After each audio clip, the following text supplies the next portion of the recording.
Croyez-le ou non, l'une des choses les plus difficiles pour la plupart des chrétiens de nos jours est de se concentrer sur Dieu.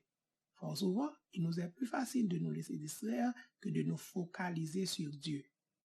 Pourtant, nous savons tous que les personnes qui réussissent dans la vie sont celles qui restent axées sur le but. Mais avec tous les bruits et les distractions qui sont autour de nous, il devient difficile pour nous de nous fixer sur Christ. Dieu merci, ce n'est pas impossible. Si les athlètes et les hommes d'affaires non convertis peuvent le faire uniquement par l'entraînement, à combien plus forte raison un chrétien peut y arriver avec l'aide de Dieu? Nous croyons sincèrement que la plupart de ceux qui vont entendre ce podcast ont déjà en tête un moyen de rester concentrés sur Dieu. Cependant, pour ceux qui ne peuvent y parvenir, nous allons vous montrer un moyen très simple de le faire en adoptant les deux méthodes suivantes, la prière et l'éloignement des choses de ce monde. Après tout cela, nous parlerons également des avantages qu'on peut en tirer en gardant les regards fixés sur Dieu. Prière.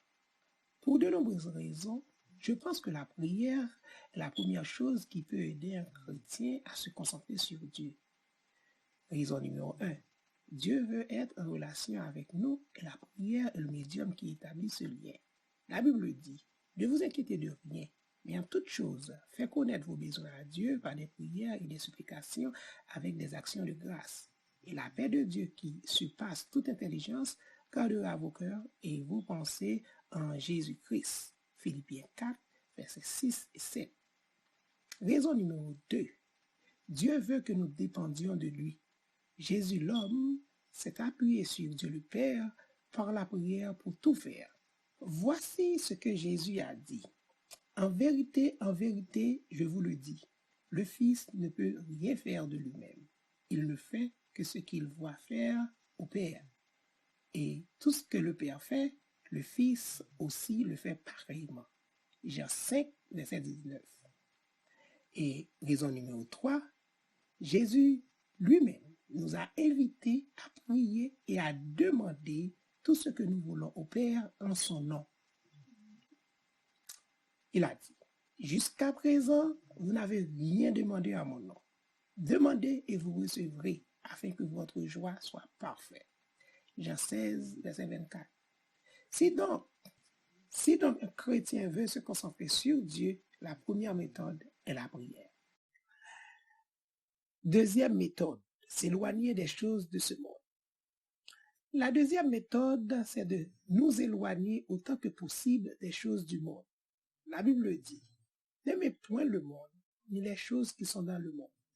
Si quelqu'un aime le monde, l'amour du Père est point en lui. Car tout ce qui est dans le monde, la convoitise de la chair, la convoitise des yeux et l'orgueil de la vie ne vient point du Père, mais vient du monde. Le monde passe et sa convoitise aussi. Mais celui qui fait la volonté de Dieu demeure éternellement.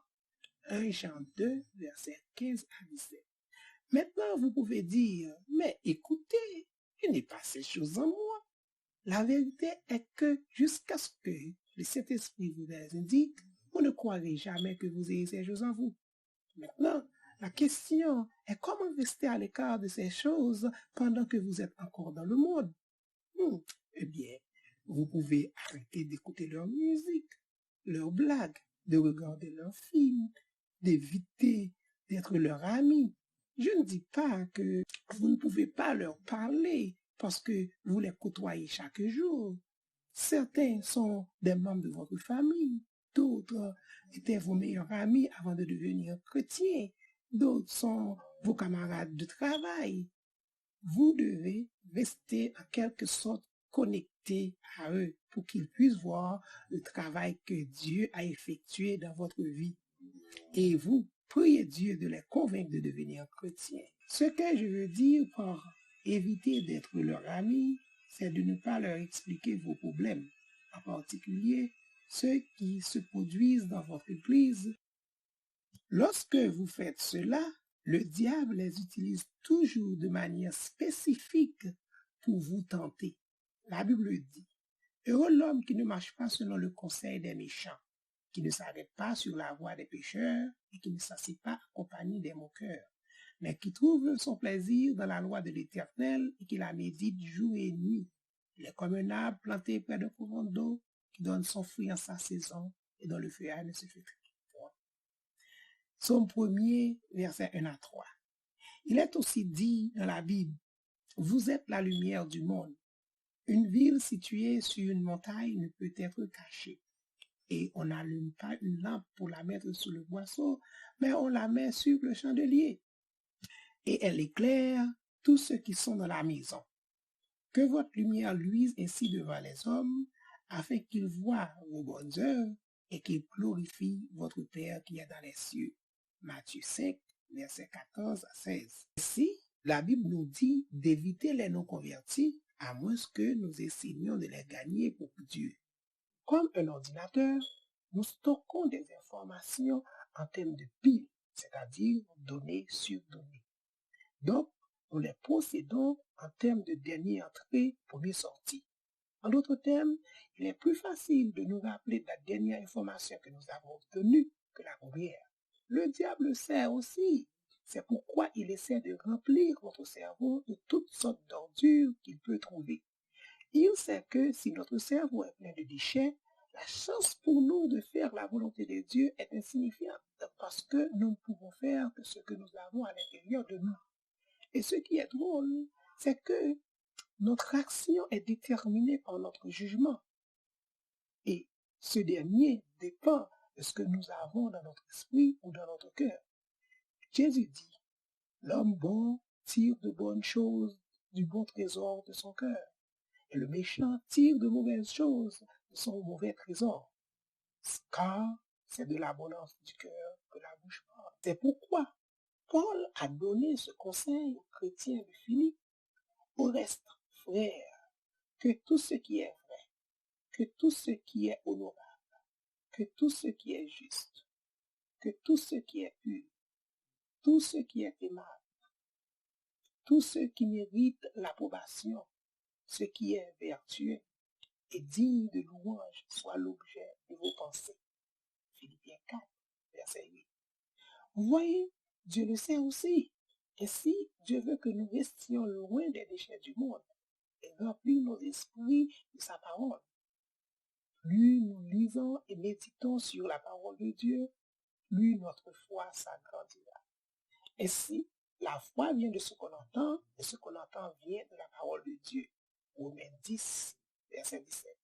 Plus nous faisons de notre mieux pour remplir notre esprit de la parole de Dieu, plus il nous sera facile de nous concentrer sur Dieu. Il nous est avantageux de nous concentrer sur Dieu parce que cela nous aide non seulement spirituellement, mais aussi dans tous les autres domaines de la vie. Quand nous comptons sur Dieu, il nous assistera dans tout ce que nous faisons. Il est dit dans les Saintes Écritures que ce livre de la loi ne s'éloigne point de ta bouche. Médite-le jour et nuit pour agir fidèlement selon tout ce qui est écrit, car c'est alors que tu auras du succès dans tes entreprises. C'est alors que tu réussiras. Josué 1, verset 8. Par conséquent, beaucoup de choses seront plus faciles pour nous qui restent concentrés sur Dieu que pour les autres qui ne le font pas. Je ne dis pas que nous n'aurons pas de difficultés dans notre vie, mais nous pourrons les gérer plus facilement que les gens qui ne comptent pas sur Dieu. Jésus lui-même a dit, vous aurez des tribulations dans le monde, mais prenez courage, j'ai vaincu le monde. Jean 17, verset 33. Tout ce que je viens de dire nous a montré comment nous aider à nous concentrer sur Dieu et les avantages que nous en tirons. Ainsi, il est dans le meilleur intérêt des chrétiens de se concentrer sur Dieu. Il sera à notre côté à chaque étape de notre vie. Que vous bénisse et veuillez transmettre